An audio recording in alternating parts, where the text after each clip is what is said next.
ॐ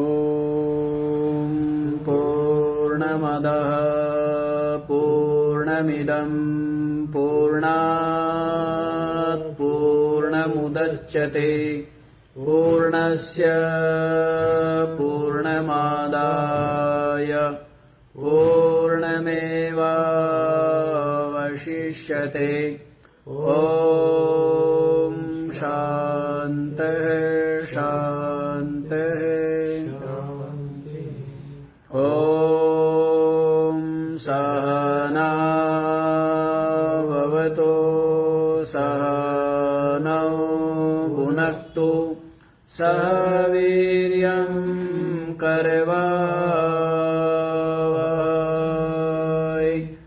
तेजस्विनावधीतमस्तु मा विद्विषावहै।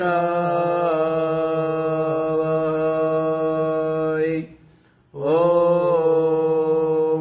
शान्तिः शान्तिः शान्तिः।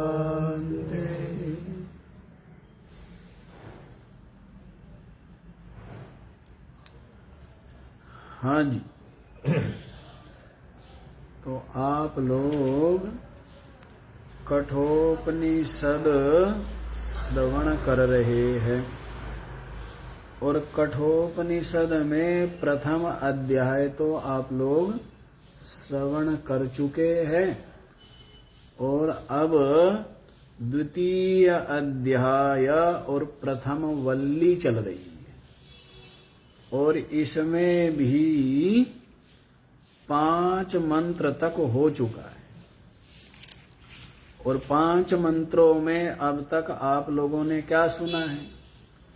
प्रथम मंत्र में तो ये बताया था कि इंद्रियों की बहिर्गमन का स्वभाव बना करके एक तरह से विधाता ने इस जीव की हिंसा कर दी और इस कारण से ये इंद्रिया बाहर की ओर ही देखती है, नान्तरात्मन अपनी जो अंतरात्मा है उसको नहीं देखती है। तो उसमें बताया था कश्चित् धीरः, कोई धीर व्यक्ति, क्या बताया था, कोई धीर पुरुष अपनी प्रत्यगात्मा को देखता है। कैसे देखता है तो बताया था आवृत चक्षु अमृतत्व इच्छन, इंद्रियों को जिनका बहिर्गमन का स्वभाव है उनको बाहर से समेट क्या करके, जो इंद्रिया है अंतःकरण है इनका स्वभाव किधर की ओर है, बाहर की ओर ही है और बाहर की ओर है, बाहर ही दौड़ती है, बाहर की ही इच्छा करती है, बाहर के पद पदार्थ में सुख मानती है?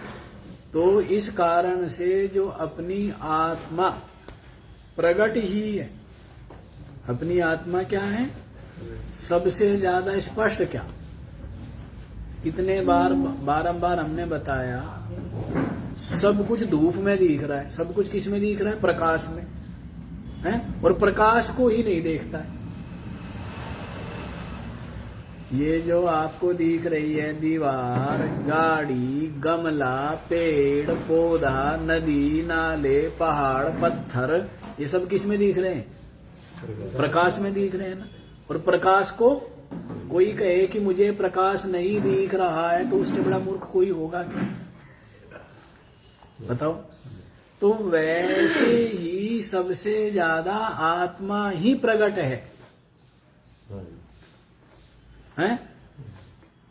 कौन प्रकट है, जैसे मंदिर में दिया जल रहा है और उस दिए में मूर्ति दिख रही है, दरवाजा दिख रहा है, दीवार दिख रही है ना, सब कुछ दिख रहा है। किस में दिख रहा है, उस दिए से दिख रहा है ना, है? तो सबसे ज्यादा प्रकट कौन है, जो स्वयं प्रकाशित है और सबको प्रकाशित कर रहा है, कौन, वैसे ही अपनी आत्मा मन बुद्धि को भी प्रकाशित कर रही है, इंद्रियों को भी प्रकाशित कर रही है और संपूर्ण इस विश्व को प्रकाशित कर रही नहीं। अब उस आत्मा को कोई कहे कि जी आत्मा प्रकट नहीं है या आत्मा को प्रकट करना है, उससे बड़ा मूर्ख कौन होगा? है? प्रकट वरगट कुछ नहीं करना है। ये जो बाहर को ही देखता है, उसको सत्य मानता है, उसको सार मानता है? वहां से अपनी वृत्ति को समेटना है, बस, और कुछ नहीं करना है। उसी को अलग अलग नाम रख दिया, विवेक, वैराग्य, सट संपत्ति, मुमुक्षुता, ये सब नाम रख दिए। काम केवल इतना ही है, जब तक बाहर की चाह है। चाह क्यों है? क्योंकि राग है। राग क्यों है? क्योंकि उसमें सुख माना हुआ है। तब तक क्या रहता है? बाहर भटकता रहता है। चित्त और वृत्ति, इंद्रियां बाहर भटकती रहती है। कुछ भी नहीं करना है, केवल चाह छोड़ दो और ये जो उपाधि है इनसे चेतन को न्यारा, इनका साक्षी ये समझ लो, निश्चय कर लो, अनुभव हो गया। इतना सा काम है, सबसे सरल काम।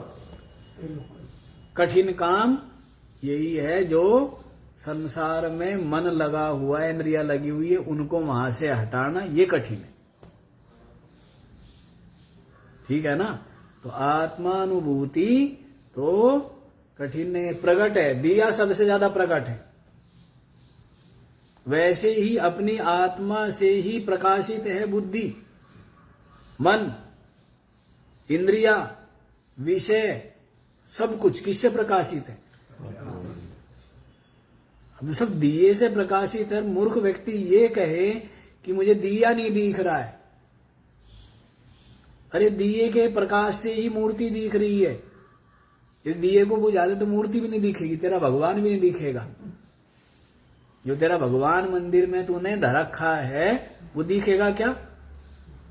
वो जो दीवार दिख रही है, खिड़की दिख रही है, दरवाजा दिख रहा है, एक दूसरे के चेहरे दिख रहे हैं, किससे दिख रहे हैं? दिए के प्रकाश से ना। तो वैसे ही दिए का प्रकाश अपनी आत्म ज्योति से ही ये बुद्धि, ये चित्त, सब कुछ क्या बने हुए? प्रकाशित भी हो रहे हैं और ज्योतिवान प्रतीत हो रहे। लेकिन इनमें ज्योति किसकी है? तेरी चमक है सूर्य में, शशिमा ही तेरी रोशनी, तुझसे ही सब कुछ भासता, जो दृष्ट है अदृष्ट है श्रेष्ठ से भी श्रेष्ठ तू पर चाह करके भ्रष्ट है। चाह करके भ्रष्ट है। जहां चाह हो गई वहीं आपको छोटा बनना पड़ता है। जब आपके कुछ चाह नहीं है ना, तब आप क्या हो? हैं? और जहां चाह वैसे ही क्या बनना पड़ेगा कि भाई आप हमें ये दे दीजिए। चाह है ना, भोजन पाने की, वस्त्र पाने, कुछ भी चाह है। तो चाह के कारण से ही जीव बना है। और चाह छूटते ही क्या है? तो ब्रह्म ही है, चेतन ही है, नित्य मुक्त ही है, नित्य ही मुक्त है। लेकिन बुद्धि में ये सुदृढ़ है। ऐसे थोड़े ही हम मुक्त हो जाएंगे इतनी आसानी से। अब इतना तो हम जंगल में गए, ना हमने तपस्या की, एक पैर पे खड़े रहे, ना हमने सर्दी सहन की, और ना हम भूखे मरे हैं। और ऐसे तो परमात्मा थोड़ा मिलता है। वो सब तो मन की तैयारी के लिए है। ये सब क्या है? ये सब मन की तैयारियां है, हैं? कि लोभ छूटे, आसक्ति छूटे, मोह छूटे, स्वार्थ छूटे, है ना, अहंकार छूटे। ये सब इसके लिए, बाकी मतलब वो तैयारी है। और बाकी रबदा पाना वो तो अपना आत्मा, और वो नित्य ही मुक्त है। मैं नित्य ही मुक्त हूं। बस अपनी जो वृत्ति बिखरी हुई है, उस वृत्ति बिखरी हुई को पहले समेट लो और अपने में ही पहले समझ लो, फिर पहले समेटो बाहर से और फिर गुरु चरणों में बैठ के समझ लो अच्छे से, और फिर समझ करके अपने में ही वृत्ति क्या हो गई, वो लीन हो गई। तो क्या शेष रह जाता है? चिन्ह मात्र, सन मात्र, नित्य अविनाशी, नित्य मुक्त। तो नित्य ही मुक्त है, पर बिना किए नहीं होता है। तो पहले कहने 12 साल तक गौशाला में गोबर उठाओ, तब समझेगा। और तब ये बात में कि मिल गया, तो बिना किए होता नहीं ना, यही तो हो गया। बिना किए नहीं आता है, करना भी पड़ता, इसलिए वो भी कराना जरूरी पड़ता है, जिससे कि बुद्धि में ये बात आ जाए कि हाँ कुछ किया है, तो इसलिए कुछ आदत पड़ी है ना कि करके जो मिले, करके पाने की आदत पड़ी हुई है, जबकि जो कुछ करके मिलेगा वो सब कुछ अनित्य है। ये तो मिला मिलाया है। जो करने से प्राप्त होता है वो क्या है? वो अनित्य होता है, वो नाशवान होता है। जो करके जो भी मिलेगा, यदि करने से भगवान मिल गया है, मान लीजिए आपने बहुत जप किया या बहुत ध्यान किया और किसी आकार वाले देव ईश्वर को आपने प्रकट कर लिया, तो वो क्या है? वो अनित्य है, वो नित्य नहीं होगा। और अपनी आत्मा की प्राप्ति क्या है? वो तो नित्य ही प्राप्त है, उसको नहीं पाना है। और इसलिए वो ही नित्य है, एकमात्र वो ही सत है। और उसके अतिरिक्त सब कुछ क्या है? कल्पना मात्र है। सब कुछ बुद्धि की क्या है? कल्पना मात्र है। नाशवान कह दो, संकल्प मात्र कह दो। तो ये प्रथम मंत्र में बता दिया था, दूसरे मंत्र में भी बताया था कि जो बाला है, बालक बुद्धि है जिनकी बुद्धि, तो वे क्या है? बाहर के जो विषय है उनके पीछे ही दौड़ते रहते। क्या है?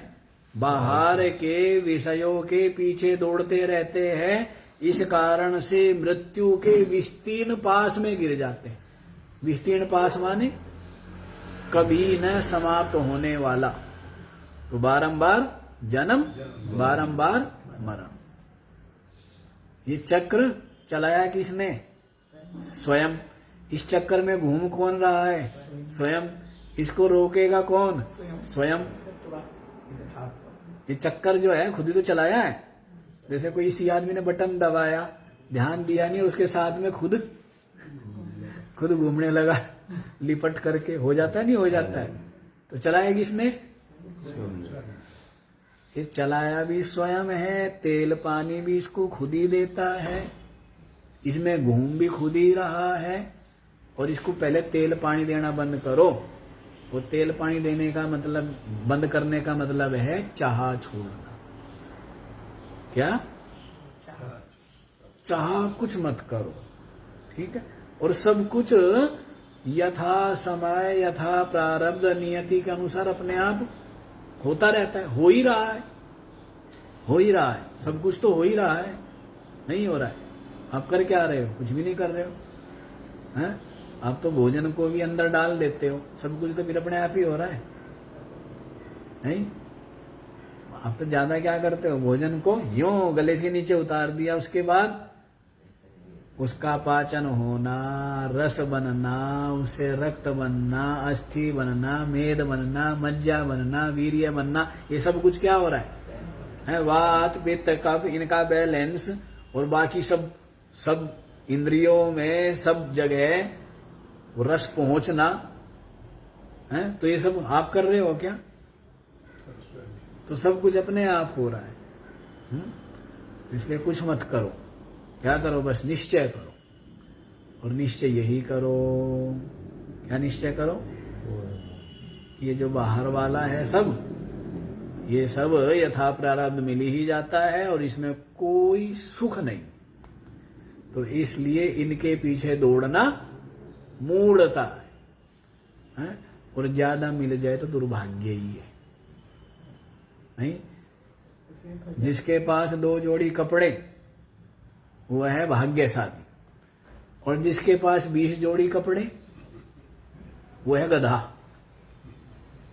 क्या है वो? नहीं, अरे वजन तो डोरा है, वो कर क्या रहा है? पहनेगा कितने? वजन ही डोरा है ना, ये समझ नहीं आती बात। 20 जोड़ी कपड़े है, गधा है, हम है ठीक। 2 जोड़ी कपड़े है, वो क्या है? वो समझदारी है, नहीं? पहले कई महात्मा तो एक ही लंगोटी रखते थे, हैं? उसी में नहा लिए और उसी अपने आप सूखती रहेगी, हैं? कई 2 रखते। महावीर स्वामी थे जैनियों के, जो है ना 24वें तीर्थंकर, अब लंगोटी पहने हुए थे, एक लंगोटी हाथ में लिए हुए थे, उसको रख के नदी किनारे स्नान करने के लिए गए। अब वो हवा आई और हवा का झोंके से वो जो लंगोटी रखी हुई थी किनारे, वो भी नदी में गिरेगी और बहने लगी। अब एक बार वो दौड़े पकड़ने के लिए, फिर मन में आए ये भी एक झंझट ही है, ये भी एक बंधन है। जो पहनी हुई थी वो भी खोल दी, कहना तू भी जा। तो ये कोई बहुत ज्यादा इन चीजों का मतलब कोई तपस्या हो या उनमें नहीं है, ये तो एक व्यक्ति की समझ कि जैसे भी करके बाहर की चिंता चिंतन से मुक्त हो गए। ठीक है ना? यदि रोटी खा के होता है चिंता से मुक्त तो रोटी खाना ठीक, और व्रत करके भी रोटी का चिंतन होता हो तो उस व्रत का लाभ नहीं। व्रत करके और रोटी का विचार किसका चल रहा है? सब खा रहे भाई, मेरा व्रत है, देखो इन्होंने खीर खा ली, उसने जो है जलेबी खा ली, उसने जो है मालपुआ खा लिया है, और मैं, मेरा तो व्रत है? तो चिंतन किसका हो रहा है?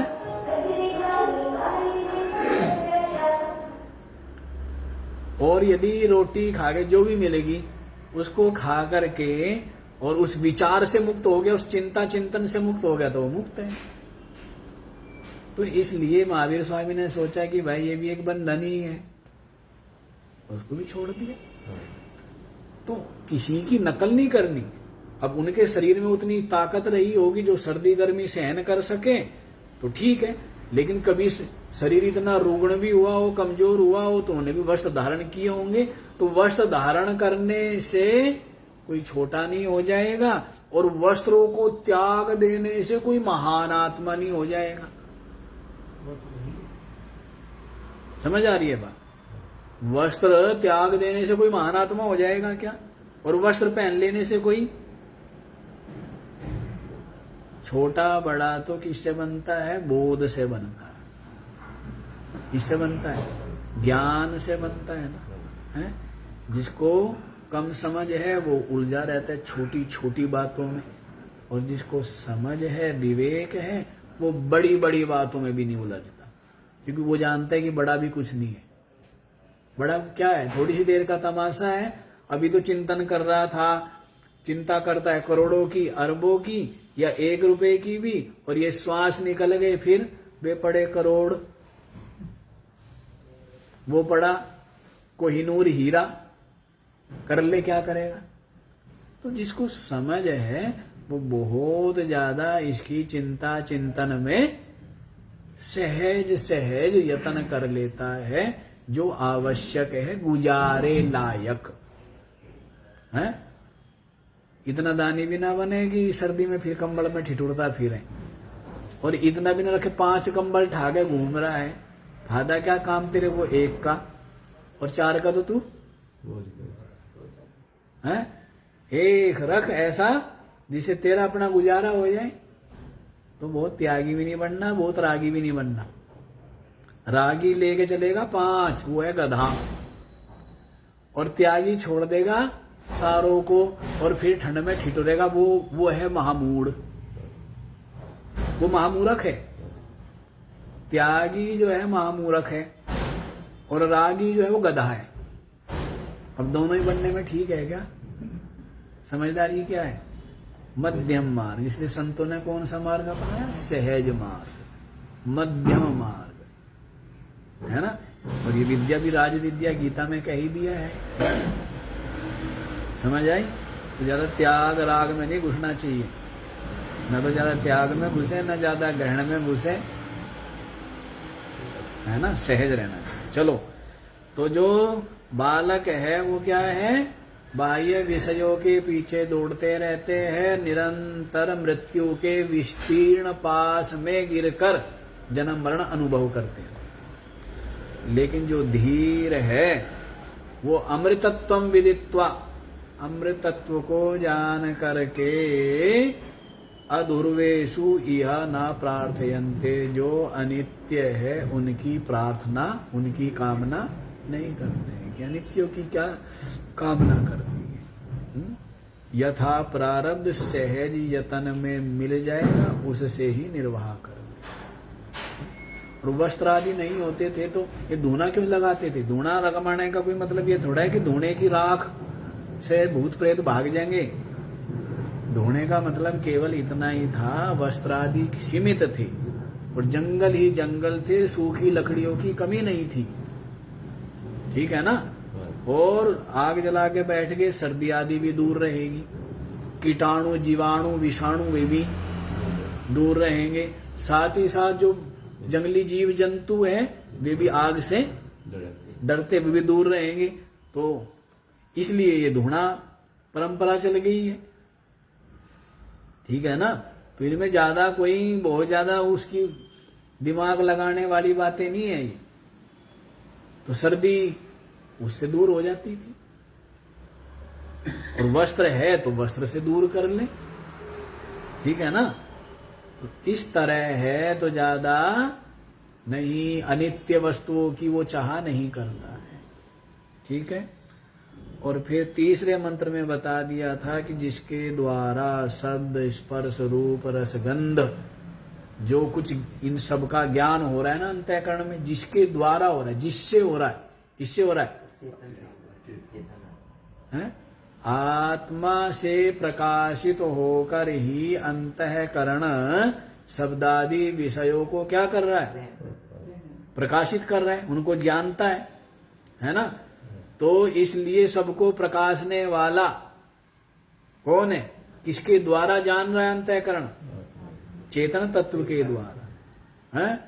जैसे भी बताया कि दीपक के द्वारा आपकी आंखें सब कुछ देख रही है, आपकी आंखें दीपक से ही सब कुछ देख रही है, वैसे आत्मा से ही ये आपका अंतःकरण सुख दुख शब्द स्पर्श रूप रसगंध आदि विषयों को जान रहा है। किसके द्वारा? आत्मा के प्रकाश से ही प्रकाशित होकर ये जान रहा है अंतःकरण से। तो जिसके द्वारा सब कुछ जाना जाता है, किमत्रा परिशिष्यते, कुछ भी उससे शेष नहीं रहता है। एतद् वै तत्, अरे नचिकेता यही वह ब्रह्म है भाई। लेकिन व्यक्ति क्या सोचता है? परमात्मा तो कहीं सतलोक परलोक में बैठा है, स्वर्ण जनित है, सिंहासन पर बैठा है और इस तरह का है, ऐसे माने हुए। तो ये अज्ञानता है। ये क्या है? अज्ञानता है। जो सबका प्रकाशक स्वयं ज्योति चिन्मात्र अपना आत्म तत्व है, वही क्या है? वही है सच्चिदानंद ब्रह्म, है। तो इसमें ही अपनी बुद्धि को स्थिर करे। धुआं इतनी आसानी से नहीं हटता। कहीं मकान में चूल्हा रखा हो, भट्टी रखी हो और बहुत समय से वहां पर भोजन पकाया जा रहा हो, तो धुआं जो है ना रमते रमते दीवार कैसी हो जाती है?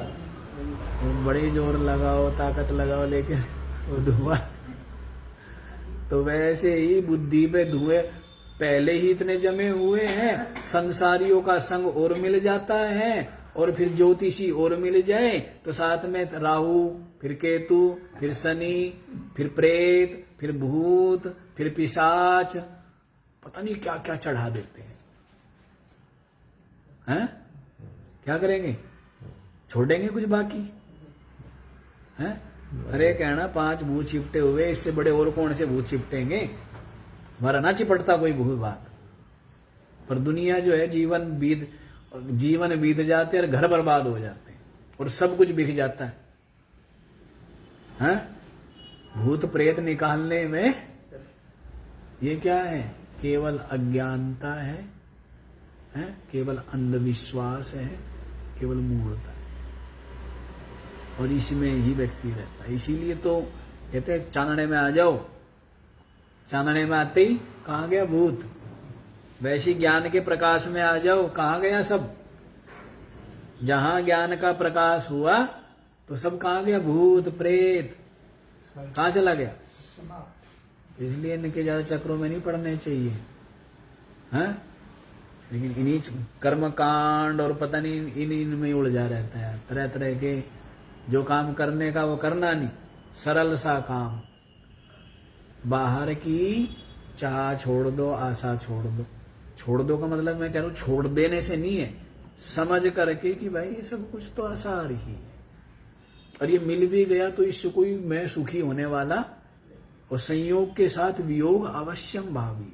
ऐसे हर तरह से समझ करके बाहर की चाह छोड़ दो, और इस देह, इंद्रिय, प्राण, अंतःकरण रूप जो उपाधि है, इससे चेतन को न्यारा कर लो कि मैं तो न्यारा ही हूं, इनका साक्षी हूं। स्पष्ट ही है भाई, जैसे इससे न्यारा हूं मैं नहीं हूं, ऐसी इससे न्यारा हूं नहीं हूं, ऐसी ये जो इंद्रिय है इनसे न्यारा हूं नहीं हूं, ऐसी मन और बुद्धि है उनको भी मैं देख रहा हूं ना, कि मन में ये विचार बुद्धि का निश्चय, इनसे भी न्यारा हूं नहीं हूं।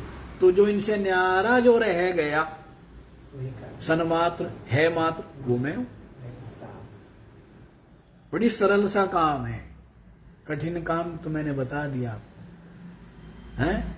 देहे गेहे विषय वस्तु प्राणी पदार्थ की जो आसक्ति है उसका त्याग वो कठिन है, और नहीं तो काम कुछ नहीं है। आत्मा तो मिलता ही नहीं। आप ये बताओ धूप और अंधेरा एक जगह होते हैं क्या? धूप और अंधेरा एक जगह रह सकते हैं क्या? वैसी आत्मा में बंधन आ सकता है क्या? प्रकाश में जैसे अंधेरे की संभावना, वैसी आत्मा में बंधन की, अज्ञान की संभावना है क्या? यह अज्ञान आत्मा में नहीं है, बुद्धि में है। किसमें? अज्ञान किसमें? बंधन किसमें? बुद्धि में। और इसलिए अब बुद्धि सुना रही है और बुद्धि सुन रही है। आत्मा सुन रही है क्या? या आत्मा सुना रही है क्या? ना तो आत्मा सुनाती, ना आत्मा सुनती, और सब कुछ आत्मा से हो रहा है। बुद्धि बोल रही है, बुद्धि सुन रही है। नहीं, बुद्धि में ही ज्ञान है, बुद्धि में ही अज्ञान है। बुद्धि को ये हो जाएगा कि मैं मुक्त हो गई, बुद्धि ये मान रही है कि मैं बंधन में हूं। आत्मा का कोई संबंध नहीं, आत्मा तो नित्य ही मुक्त है। बस थोड़ा बुद्धि से ऊपर थोड़ा चढ़ लो। जो नीचे उतर गए ना वृत्ति, जो नीचे वृत्ति उतर गई उसी का नाम बुद्धि है, और जो वापस थोड़ा सा लौट गई अपने में वो क्या हो गई? जो समुद्र से निकल गई उसका नाम बूंद, और जो समुद्र में लौट गई क्या है वो? तो वैसे ही जो थोड़ा बाहर को नीचे को उतर गई वृत्ति, उसका नाम बुद्धि पड़ गया, मन पड़ गया, इंद्रिया पड़ गया, और जो वापस सिमट की लौट गई वो क्या है? बस तो थोड़ा सा ऊपर को चढ़ना है, थोड़ा सा लौटना, ज्यादा नहीं। बुद्धि तक तो आप हो ही नहीं। कह जी हम तो विषयों तक पहुंचे हुए हैं, गिरते गिरते गिरते गिरते कहां पहुंच गए? आत्मा से गिरे बुद्धि पे, बुद्धि से गिरे मन पे, मन से गिरे इंद्रियों पर, इंद्रियों से गिरे शरीर पर, और फिर उसके लिए कहां गिर गए? विषयों में गिर गए। और फिर मेरा पराया, लड़ाई झगड़ा राग द्वेष यहाँ उलझ गए, लौटो वापस, चढ़ो वापस। ठीक है, वहां से आओ शरीर में, शरीर से चढ़ो फिर इंद्रियों में, इंद्रियों से फिर चढ़ो किसमें, मन में, अंतःकरण में, उससे बुद्धि में, और बुद्धि से कहाँ जाओ। और ये सब समझना ही है, कहीं आना भी नहीं और कहीं जाना भी नहीं है। ठीक है ना, बैठे बैठे ये समझ लो, इस समझ को क्या कर लो, पक्का कर लो, निश्चय हो गया। जैसे निश्चय यही अनुभूति। देखो अनुभव में क्या लगता है, आप ये बताओ, ये वस्तु दुकान पर थी, कहाँ थी, दुकान पर थी, आपका कोई संबंध था, आपने पैसे दिए, चलो पैसे नहीं दिए, फ्री में दे दिए हमने, ठीक है, बांट रहे थे, सबको बांटे थे, आपको दे दी, अब ये आपको मिल गई, आपका क्या निश्चय है, अब ये मेरा है, ये अनुभूति में क्या आपको क्या लग रहा है, निश्चय होते ही क्या हो गई, निश्चय होते अनुभूति हो रही नहीं हो रही है, मेरी है, ये निश्चय करना है, अनुभव तो हुआ हुआ है, किसको अनुभव करना है ये बताओ, किसको अनुभव करना चाह रहे, निश्चय करो, लेकिन निश्चय तो तब होगा जब बाहर जो फैला हुआ है वहां से समेटोगे।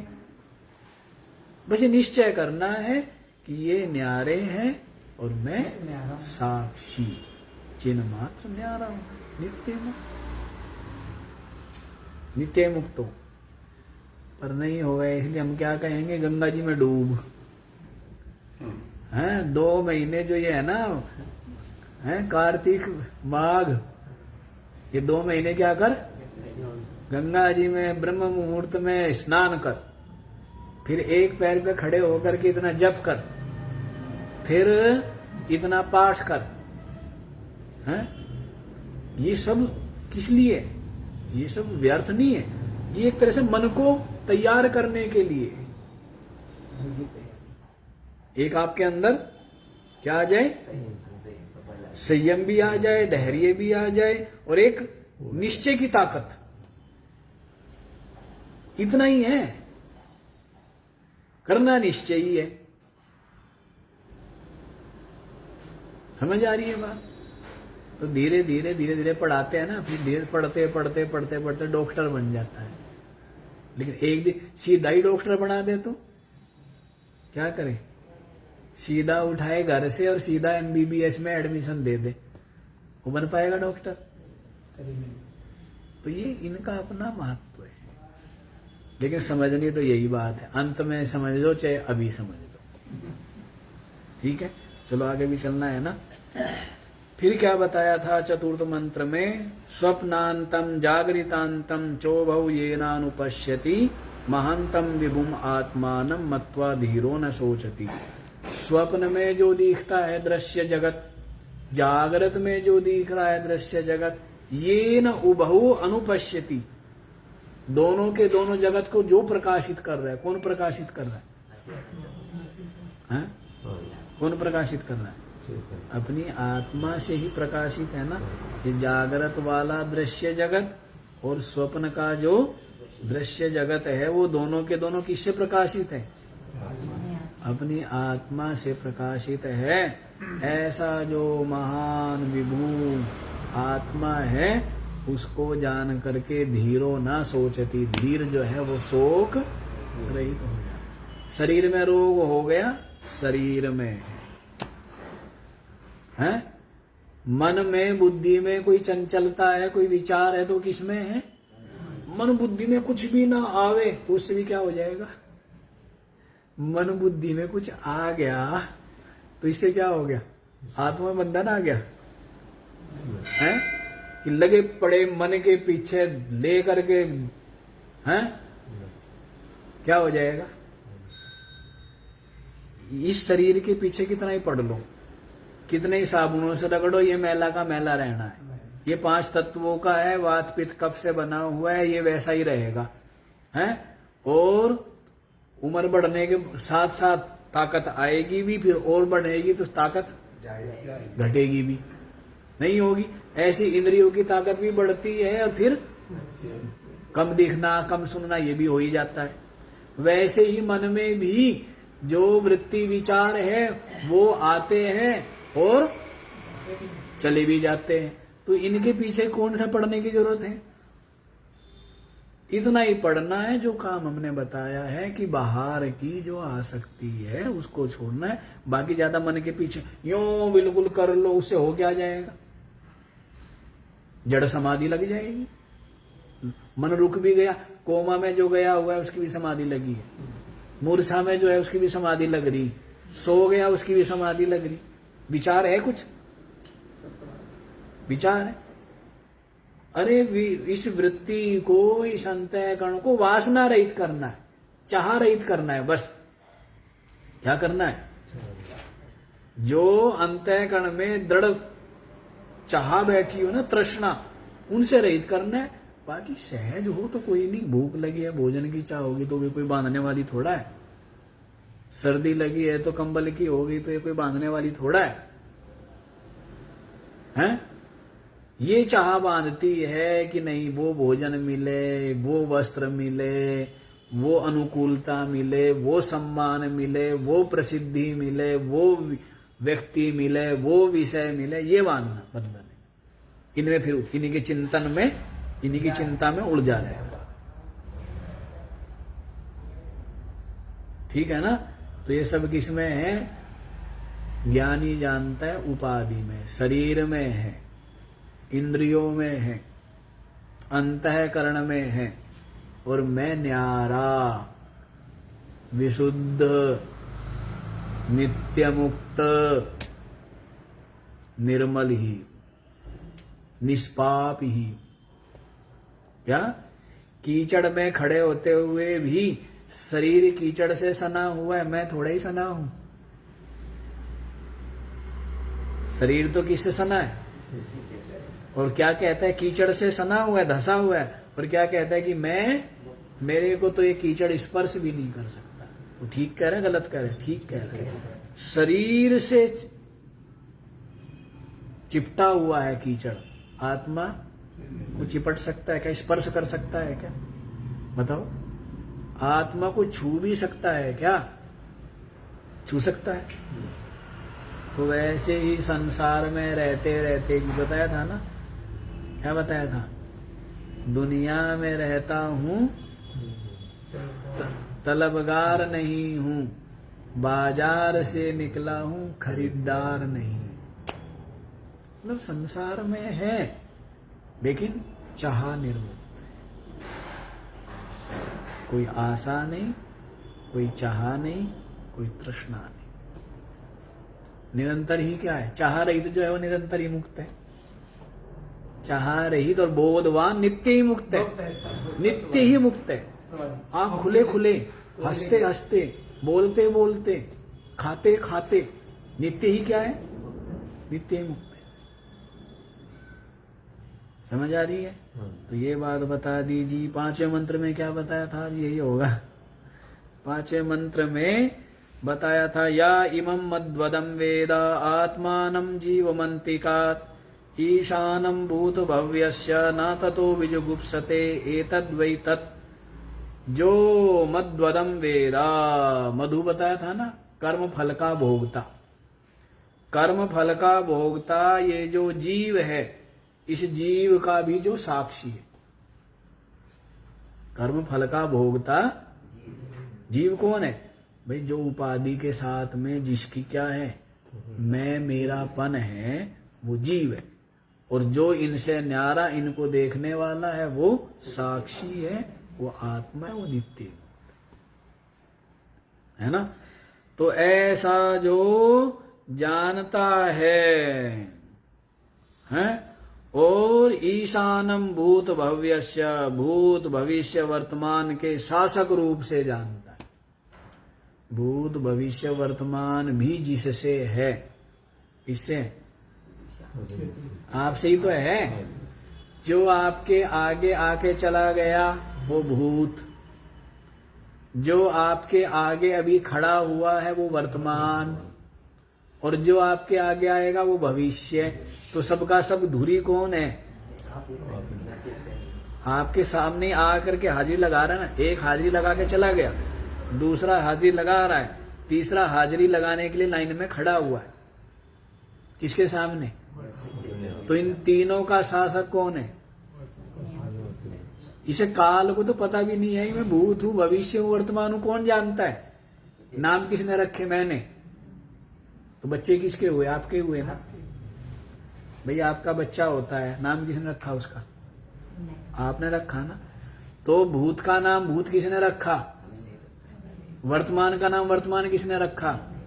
और भविष्य का नाम भविष्य किसने रखा?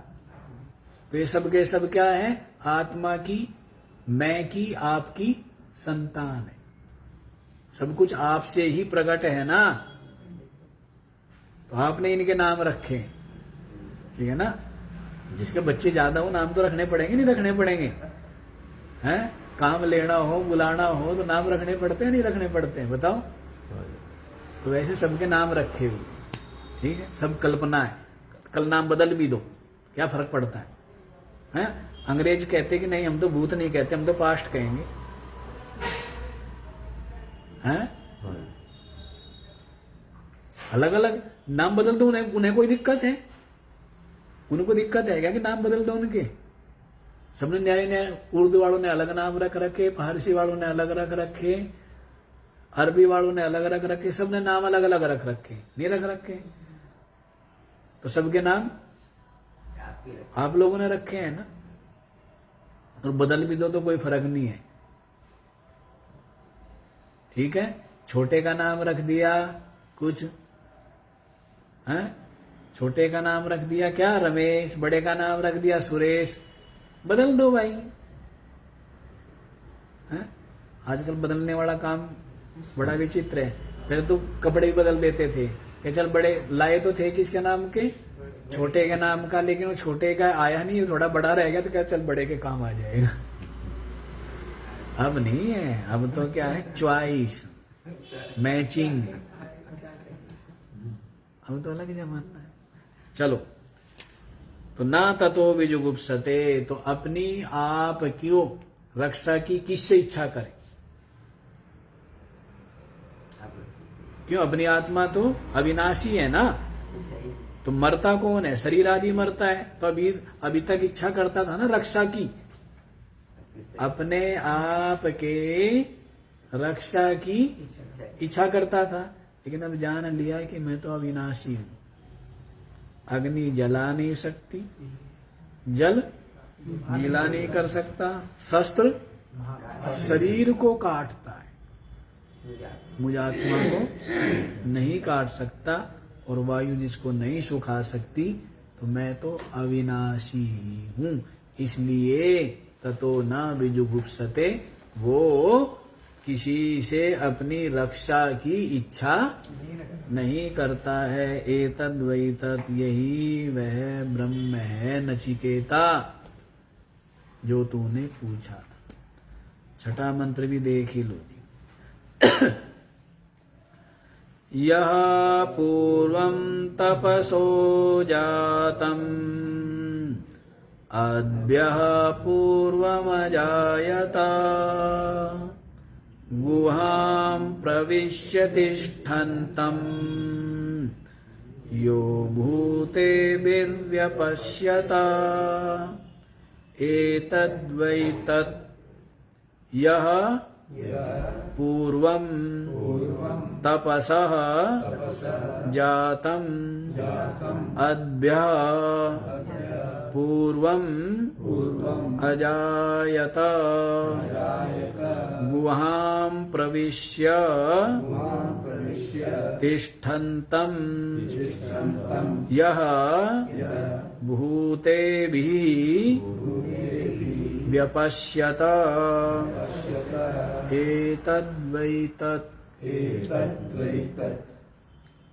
यह पूर्वं तपसः जातम्, जो पहले। अब क्या बताने जा रहे हैं? अब ये बताने जा रहे हैं कि जैसे मिट्टी से उत्पन्न बने हुए जो घड़ा, हांडी, सुराई आदि है, वे सब के सब मिट्टी है। वैसे ही जो कुछ भी ब्रह्म में भास रहा है वो सब का सब ब्रह्म है। इसी बात को बता रहे हैं। हिरण्यगर्भ से लेकर के और जो कुछ भी अणु परमाणु तक जो कुछ भी है वो सबका सब क्या है? सबका सब ब्रह्म ही। इस बात को बताएंगे। तो क्या कह रहे हैं? यह पूर्वम तपसः जातम। जो पूर्वम माने पहले, समझाने के लिए है। समझाना तो पड़ेगा, ये समझाना पड़ेगा है। जैसे सपने में एक बड़ा बेटा एक छोटा बेटा, जबकि दोनों के दोनों साथ ही पैदा हुए और बाप भी साथ ही पैदा हुआ, दादा भी साथ ही पैदा हुआ। सपने में जो दादा दिख रहा है, बाप दिख रहा है, बड़ा भाई दिख रहा है, छोटा भाई दिख रहा है, वे सबके सब क्या हुए? वो तो बुद्धि ने उनमें एक तारतम्य में बैठा लिया। बाबा 70 साल का, पिता 40 साल का, बच्चे 10-12 साल के, बुद्धि ने तो बैठा लिया। अन्यथा है तो ये सबके सब एक साथ ही पैदा हुए और एक साथ ही मर जाएंगे। सपना टूटा, सब मर गए, नहीं? तो वैसे ही ये सब समझाने के लिए अभी भी तो ये बता रहे। पूर्व माने पहले, तपसः माने जो तप से। तप किसको कहा है यहाँ पर?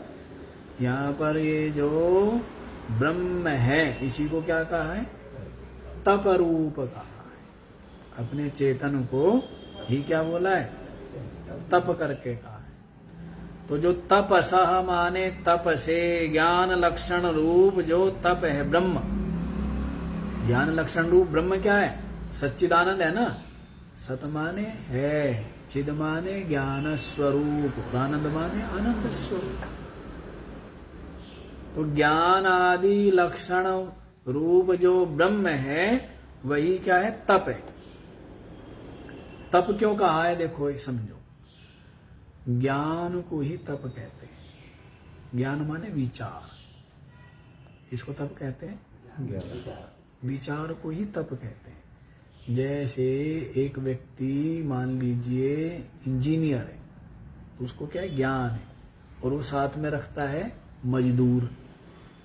मजदूर को तो जैसे बोलता है वैसे करते हैं। ज्ञान किसको है? विचार किसको है? तो उसने उसको अर्जन करने में तप, मेहनत की है ना, परिश्रम किया है। तो ज्ञान ही तप है, विचार ही तप है।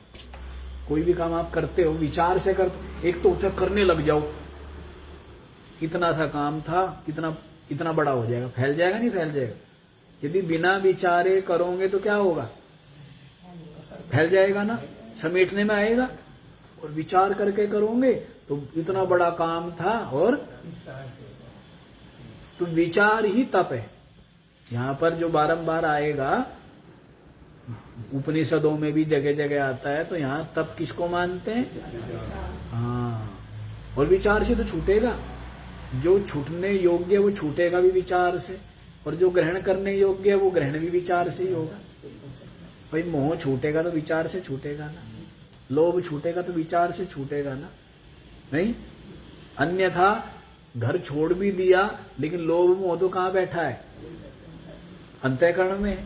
विचार से छूटेगा, इससे छूटेगा। तो इसलिए तप क्या है? विचार ही तप है।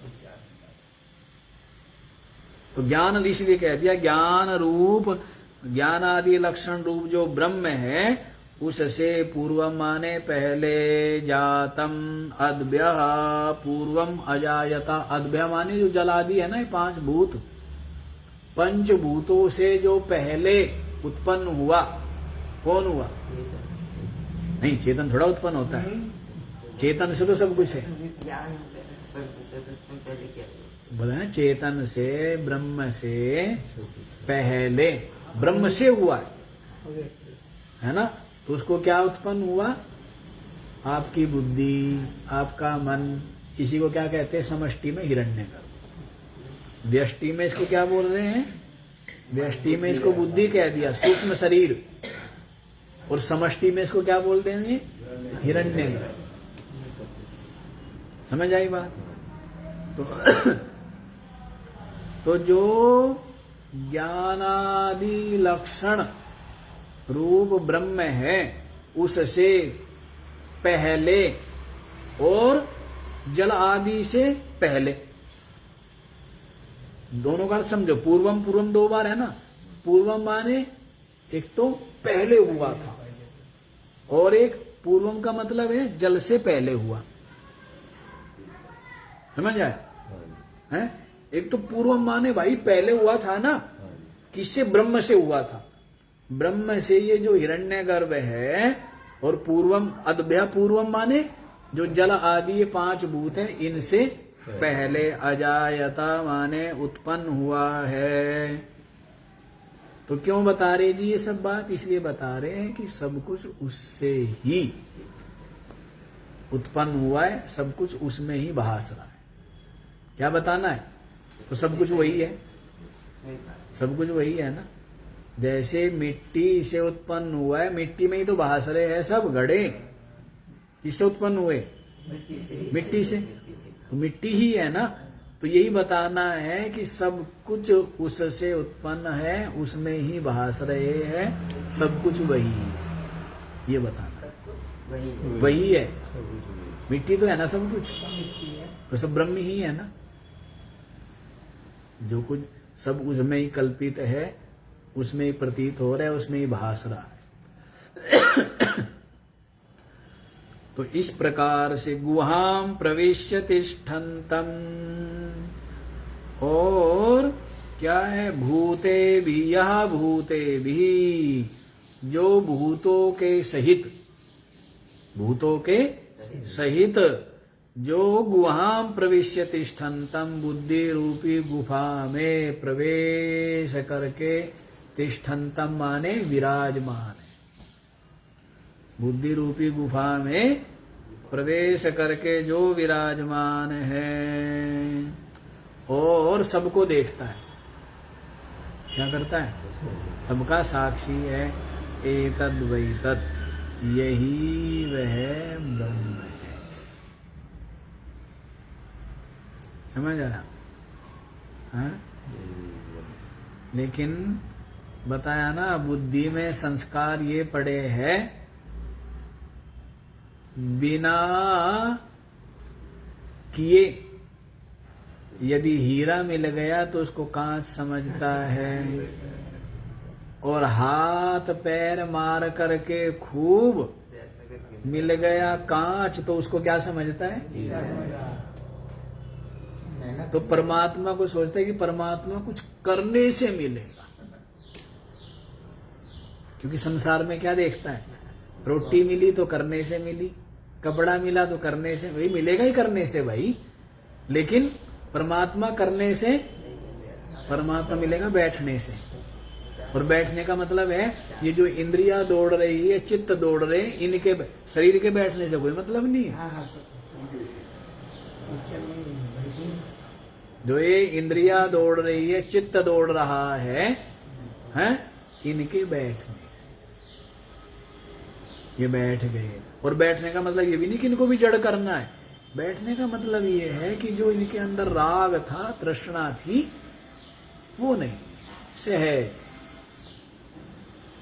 इसका मतलब ये भी नहीं है कि फिर वो हंसेगा नहीं या बोलेगा नहीं, है?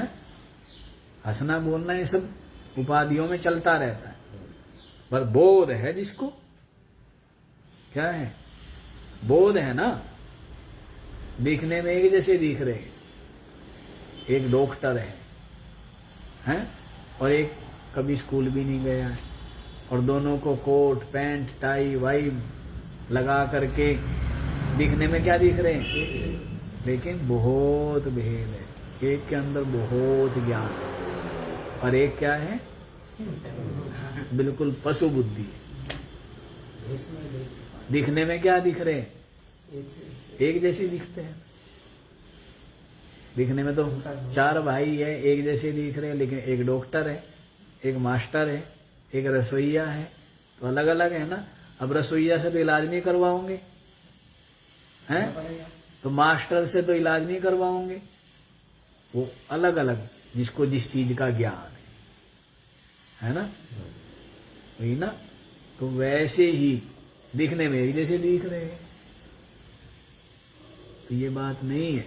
बोध जिसको है वो सहज रहता है, और बोध जिसको नहीं है वो उसकी वृत्ति हर समय चंचल, अशांत, चिंता, इनमें उलझा रहता है। और बोध जिसको है वो सहज रहता है, शांत रहता है, इतना भी। और निरंतर अपने को मुक्तता अनुभव करता है, निरंतर अपने को निर्मुक्त अनुभव करता है, निरंतर अपने को क्या साक्षी, नित्य मुक्त, असंग, निर्मल, निष्पाप, अविनाशी ये अनुभव करता है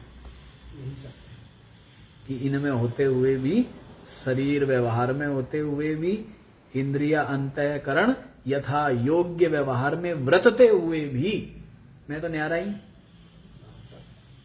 मैं तो क्या, मैं तो न्यारा ही हूं, ऐसा विवेक कहो, ऐसा बोध कहो, ऐसा निश्चय और अनुभूति कहो, बनी रहती।